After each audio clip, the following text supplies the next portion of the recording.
आं मोननै लाइन खिन्थानो सानदों जाय आइ लाभ इउ बुंनायनिफ्राय साबसिन।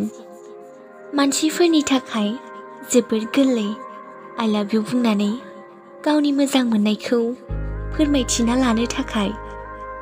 नाथाय बिनि अनगायैबो नों खायसे खोथा बुंनो हायो जाय बेखौ फोरमायोदि नों बिखौ जोबोर मोजां मोनो। बेनो जादों नों माब्लाबाबो दा सोलाय। सोरखौबा नों माब्लाबाबो दा सोलाय बुंनाया दिन्थियोदि नों बैजों बेसेबां खाथियाव दङ, नों बिखौ बेसेबां सानो आरो बेसेबां मोजां मोनो।